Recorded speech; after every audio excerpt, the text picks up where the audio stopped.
మాట్లాడిన తర్వాత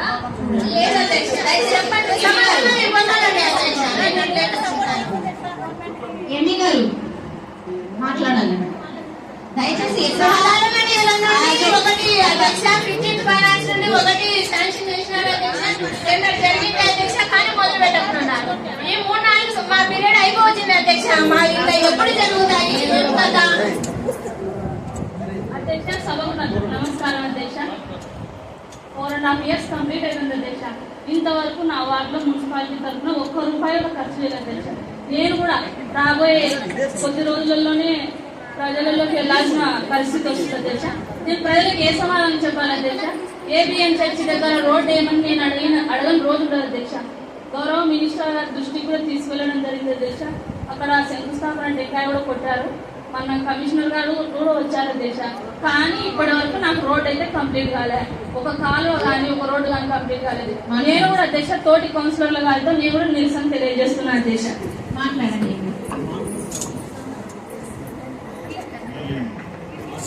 అధ్యక్ష, పైప్ లైన్ కూడా పెట్టాము అధ్యక్ష. నీళ్లు వాసన వస్తున్నాయి. ఆ పైప్ లైన్ పూర్తి పైప్ లైన్ కూడా పూర్తి చేయడం లేదు అధ్యక్ష. పైప్ లైన్ ఏదో వేసినామని వేసామని ఒక వేసినారు. దయచేసి మీ సీట్లలో కూర్చోండి.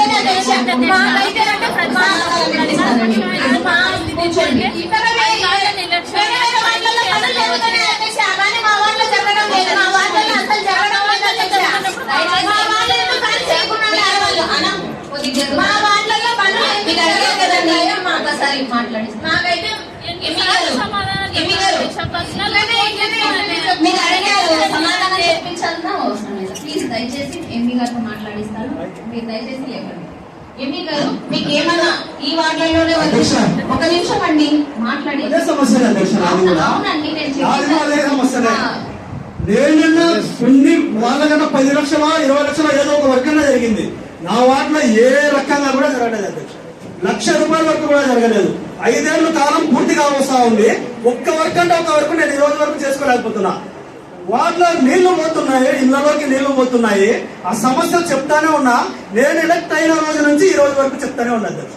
మరి ఎవరిది అధ్యక్ష ఈ బాధ్యత? గతంలో 3 ఏళ్లు వైసీపీ అధికారంలో ఉంది.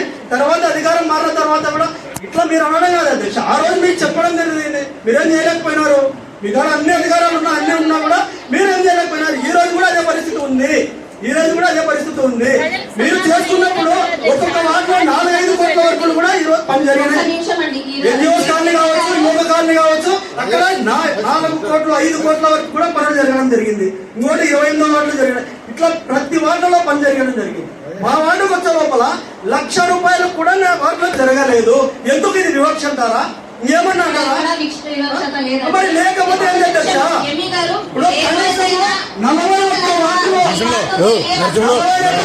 అంత అంచుకొని పోతాం. వినండి కాకపోతే నాది కంప్లీట్ అయిన తర్వాత మీరు మాట్లాడించండి. మరి మీరు నాది కంప్లీట్ చేయకుండా మీరు ఆపడం ఏంటి అధ్యక్ష? ఆపుతున్నందుకే చెప్తున్నా. 42 వార్డులు ఉన్నాయి అధ్యక్ష.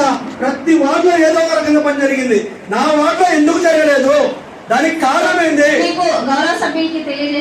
సమస్య తీవ్రంగా ఉంది అని చెప్పడం జరిగింది. నేను వార్డులో నీళ్లు పోతా ఉన్నాయి. గత కౌన్సిల్ లో ఆయన కూడా లేచి మాట్లాడడం జరిగింది నా వార్డు గురించి. వేరే కౌన్సిలర్లు కూడా లేచి మాట్లాడుతూ ఉన్నారు. ఏదైనా జరుగుతూ ఉంది. ఈ రోజు వరకు కూడా పని మీద ఏ రకంగా కూడా చేయట్లేదు. నేను ఎంపీ గారి దగ్గరికి 10 సార్లు 15 సార్లు తిరిగా దీని మీద అన్ని రకాలుగా తిరుగుతున్నా కూడా పని జరగట్లేదు. ఏంది అసలు? ఎందుకు వస్తున్నామో కౌన్సిల్ అర్థం కాని పరిస్థితి. తోటి సభ్యులు కింద కూర్చునే పరిస్థితి వచ్చింది అని చెప్తే ఈ కౌన్సిల్ కే సిగ్గుచేట కౌన్సిల్ కే సిగ్గుచేట. చూపించకుండా ఆ సభ అధ్యక్షులుగా ప్రతి వార్డుకి అమౌంట్ అలాట్ చేయడం జరుగుతుంది. అలాగే ఎంపీ గారికి అన్ని ఆదేశించడం జరుగుతుంది.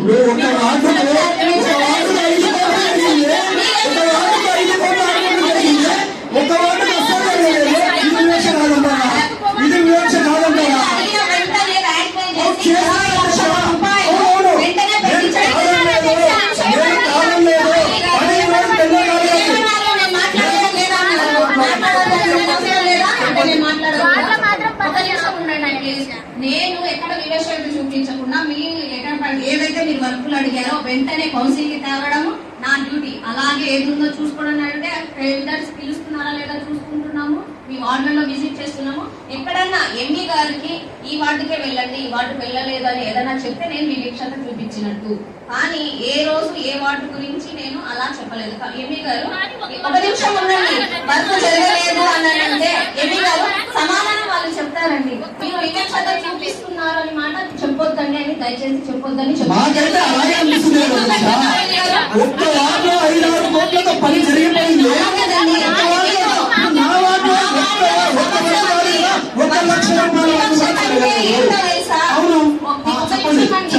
నిన్న మీరు అడిగిన వెంటనే నేను పెట్టను, కౌన్సిల్ కే రావాలి అని చెప్తే నేను టీడీపీ కౌన్సిల్ కాబట్టి నేను ఇట్లా చేశానని అది వివక్షత ఉంటుంది. మీరు అడిగిన వెంటనే అక్కడ ప్రజలు సఫర్ అవుతున్నారు అని చెప్పిన వెంటనే నేను ర్యాటిఫై చేసి మరి ఈ అజెండా తీసుకురావడం మీరు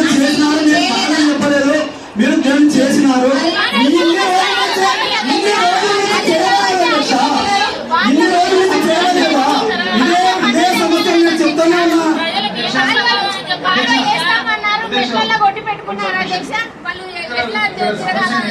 చెప్పేదంతా వింటున్నా. దీన్ని బట్టి మనము ఒక